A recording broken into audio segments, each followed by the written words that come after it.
começar pelo 18 de outubro de 1914. Esse é o primeiro marco histórico da família de Schanster. E o que acontece ali? Pela força de uma aliança de amor que os jovens fazem com Maria, ela se estabelece no santuário. Então, ali eles fazem um pacto de amor.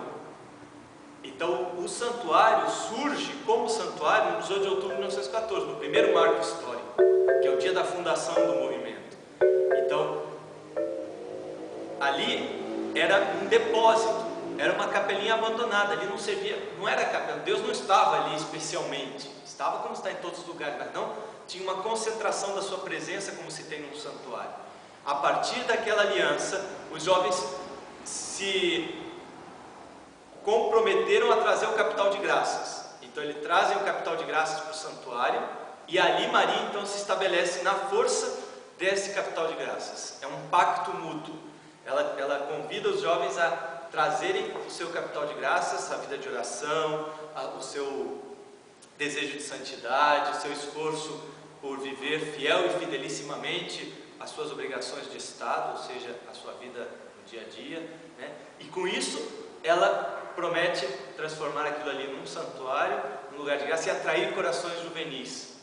O segundo marco histórico é o 20 de janeiro de 1942. O que aconteceu nesse dia? O padre Kentenich, ele tem a possibilidade, né, ele tinha sido capturado pela Gestapo, né, pela polícia secreta dos nazistas, porque ele era considerado uma ameaça para o Estado nazista.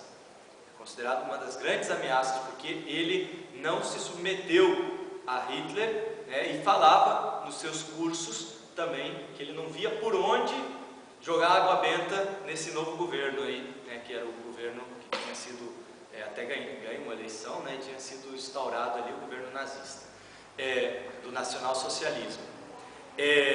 Hitler então o captura, ele é preso e ia ser mandado para o campo de concentração. E ele tinha a possibilidade de se libertar, porque um médico tinha se oferecido, tinham pedido que um médico fizesse uma revisão médica nele e o declarasse não apto para ir para o campo de concentração. Bastava que ele pedisse para ser revisado pelo médico, o médico já estava conversado aí com as irmãs, com o pessoal do movimento Schanster, e o médico ia liberá-lo do campo de concentração. E o padre Kentenich, então, ele acredita, né, que realmente ele pode trazer mais graças e mais benefícios para a família de Schanster indo para o campo de concentração do que se salvando do campo de concentração por meios humanos. Então ele só pode dar esse passo porque ele está muito convencido da missão de Schanster e da missão do santuário. Se ele não tivesse a certeza da presença da Mãe de Deus no santuário, então de fato a gente fala que o 20 de janeiro o padre Kentenich só pode dar esse passo porque ele estava convencido de que Schanster era uma obra de Deus, de que o santuário era uma obra de Deus, que não era uma invenção da cabeça dele, porque como Maria nunca apareceu, ele não tinha como ter certeza de que realmente Maria queria que se construísse o santuário.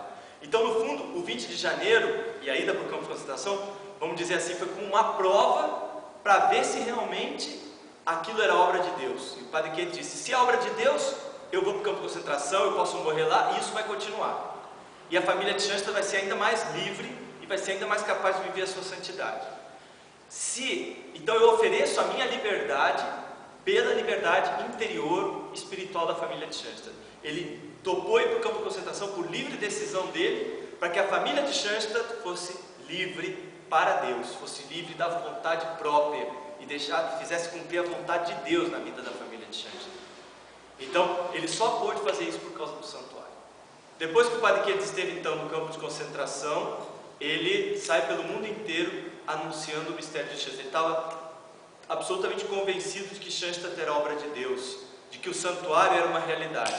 Então ele sai pelo mundo inteiro. E durante o campo de concentração é quando começam a surgir os santuários filiais. Isso é muito interessante, né? No período que ele está justamente na guerra, ele está lá preso,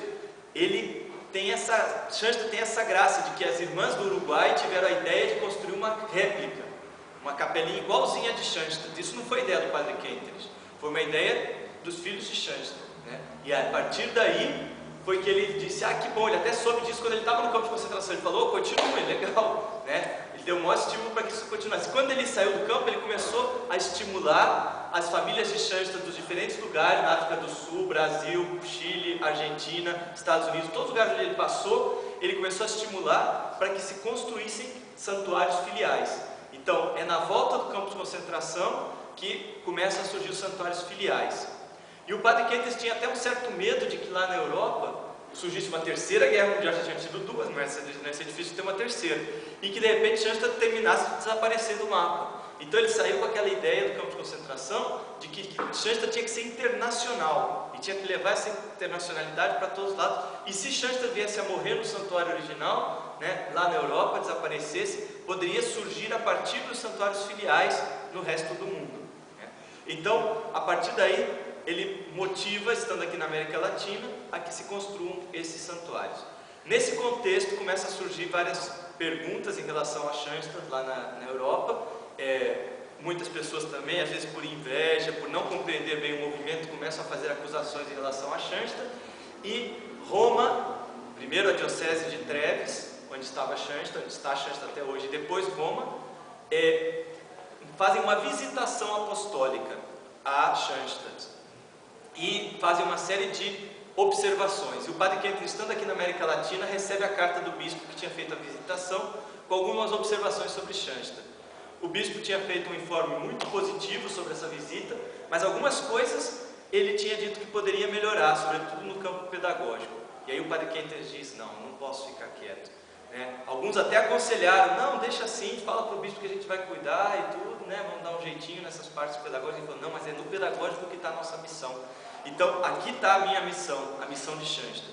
E aí ele decide responder essa carta e ele coloca a primeira parte dessa resposta no altar do Santuário de Bela Vista, em 31 de maio de 1949. Esse é o terceiro marco histórico. Esse dia vai custar sangue para o padre Kentes, vai custar 14 anos de exílio, porque ele começou a escrever uma resposta que depois não foi bem entendida na Europa e que depois desencadeou todo um processo que terminou com o exílio do padre Kentes. Ele foi afastado da obra de Schanstatt. Então o terceiro marco histórico acontece dentro de um santuário, o Santuário de Bela Vista, no Chile, aqui na América Latina. E nesse dia o padre Kentes também motivou a que existisse uma contracorrente. Ele disse: nós recebemos Schanstatt do santuário original. A partir de agora Schanstatt tem que voltar para o santuário original, dos santuários filiais, Santuário de Bela Vista, Santuário Tabor de Santa Maria, Santuário de Florencio Varela na Argentina, Santuário Nova Helvécia no Uruguai. Dos santuários filiais deve voltar a contracorrente para a Europa. Então o santuário também esteve no centro da mensagem do 31 de maio, né? Era o momento da missão de Schanstatt ser proclamada para o mundo inteiro, ser proclamada para a igreja, e isso a partir de um santuário, do Santuário de Bela Vista, e nele o padre Kentes via todos os santuários filiais. E o quarto marco histórico é a volta definitiva do padre Kentes para Schanstatt. É o milagre que a gente chama o milagre da Noite Santa, né? A volta do pai, e justamente isso aconteceu no Natal de 1965, foi o dia que o padre Kentes voltou para Schanstatt. Em 22 de outubro, o Papa levantou todas as acusações sobre o padre Kentes, e esse é o dia que a gente considera o quarto marco histórico. Tem várias datas, mas uma das datas mais aceitas é essa, 22 de outubro de 1965, só 3 anos antes da morte do padre Kentes. Ele teve ainda 3 anos para voltar ao santuário original, para voltar a Schanstatt, retomar a condução da família de Schanstatt, dar algumas últimas orientações. Estava até programando uma viagem para a América Latina de volta, mas ele morreu depois de celebrar a missa, no dia 15 de setembro de 68, de um infarto fulminante na sacristia, depois de abençoar uns terços, né? E com isso a gente acredita que a mensagem dele ficou também para toda a igreja, tanto é que no túmulo dele está escrito: amou a igreja. É isso que é a mensagem também do quarto marco histórico, né? Então o santuário também, no fundo, quer ser essa fonte de graças para que Schanstatt possa irromper na igreja, que era o desejo do padre Kentes, também nesse quarto marco histórico. Assim então a relação do santuário com os quartos marcos.